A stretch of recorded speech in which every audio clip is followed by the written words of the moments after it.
Alright, Hosses, in this video, what I'm going to do is I'm going to start talking about Android threads. Now, as you guys know, threads not only can help speed up the performance of your app, but they're going to be used in a lot of different things concerning Android development later on, so it's a pretty important concept. And I'm sure that everyone already knows about threads from my Java tutorials, but just a real quick explanation. As you guys know, computer programs, they run from the top down, and they run pretty much in a nice order: A, then B, then C. You give it a list of instructions and it does whatever you say. Now the only problem with that is, say that you have three instructions, A, B, and C, and B, that middle instruction is, I don't know, maybe the user clicks a button and your app is going to perform some weird long calculation. Well, since your program is performing in a nice order, A, B, and C, that means that C has to wait for B to get done. So if the user clicks a button and it's making some calculation, then your app is going to appear to be frozen, and the user isn't going to be able to move anything around or switch activities or click anything until it's done. And what's going to happen then, they're probably going to get ticked off, close out of your app, rate it a 1 on Google Play, your app career is going to be destroyed, and you're just going to have a bad day. So that is why we're learning about threads, because I do not want your life to be destroyed.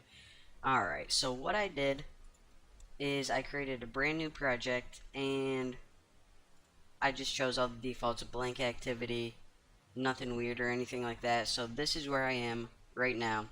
So the first thing I want to do is get rid of this text view, and I'm going to drag a large text in the middle of the screen. And what can I write? Actually, let me drag a button too. So essentially what this program is going to do is we're going to click this button, and first I'm going to show you guys what happens when you don't have threads. It's essentially going to try to make some calculation, freeze up, and pretty much I'm going to be breaking the app on purpose. And then I'm going to be showing you guys, when you use threads, how awesome it is. So for this button, we'll just write something stupid like click me. We'll say touch me. That's a little bit more perverted. Maybe touch me baby. There we go. So touch me baby, and this text, we could say hello. Not that perverted, but whatever. Alright, so for this text view, just give it an ID, and I'll just name it Bucky's text. And for the same thing for the button, I'm just going to give this an ID of Bucky's button.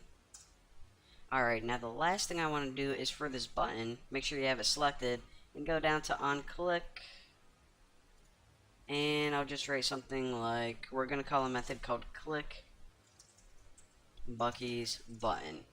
So that way we don't have to set up a listener or anything weird like that.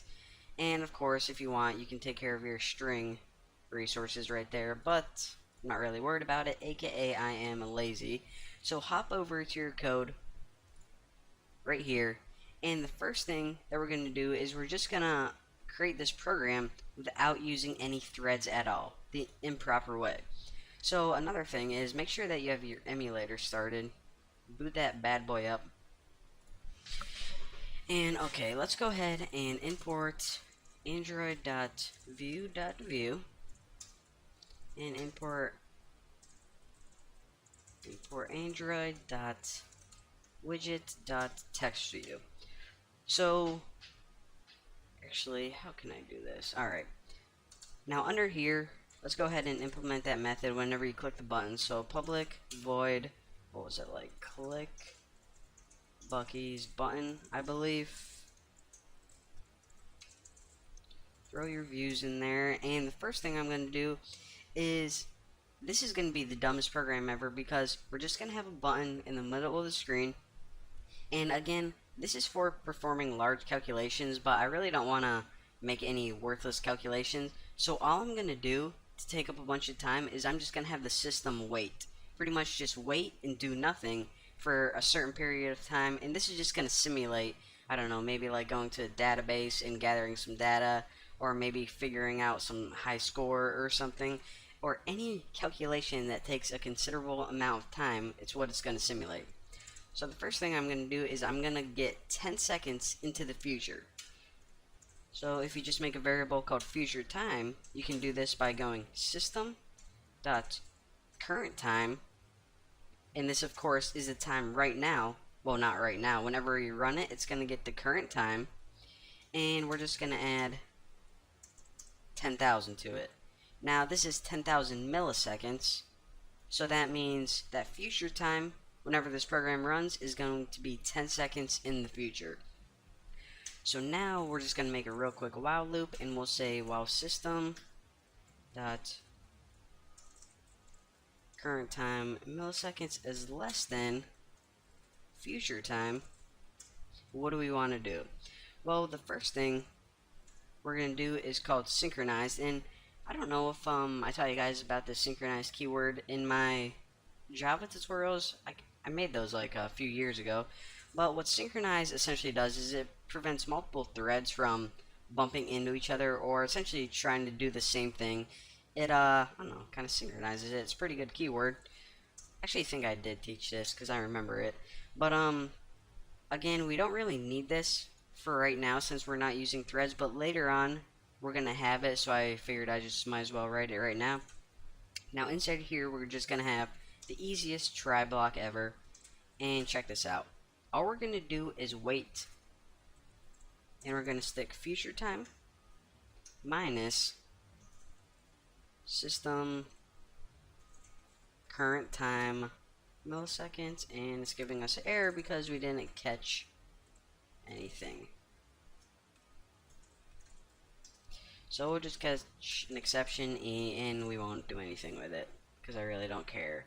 Alright, so all this code does right here essentially is it just waits 10 seconds, and if your emulator is running a little slow or something, you can change the time of it right here, but 10,000 means 10 seconds.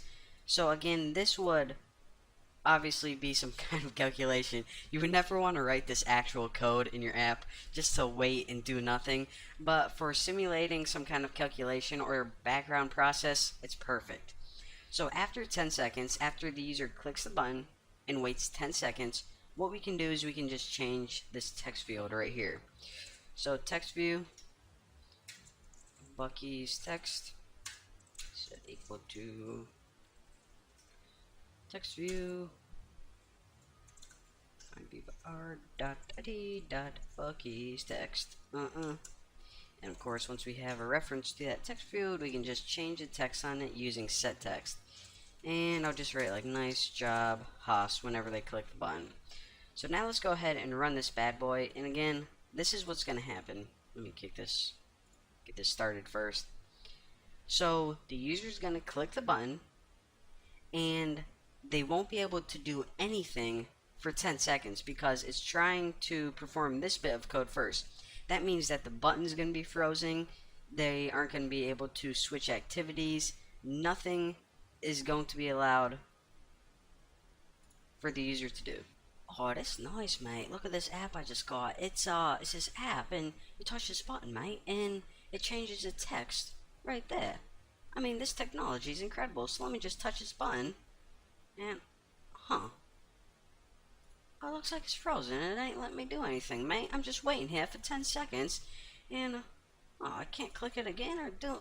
Oh, well, there we go.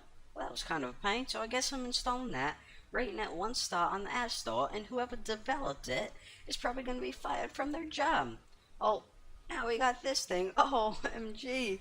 Alright, so this is another problem you got whenever your app's making a long calculation in the background. It says it isn't responding. Do you want to close it? You know what? This app sucks completely. It takes too long. It freezes up. So what we're going to do is, if you want to learn how to fix all of these issues, then watch the next tutorial where we are going to be taking this program and making it work beautifully.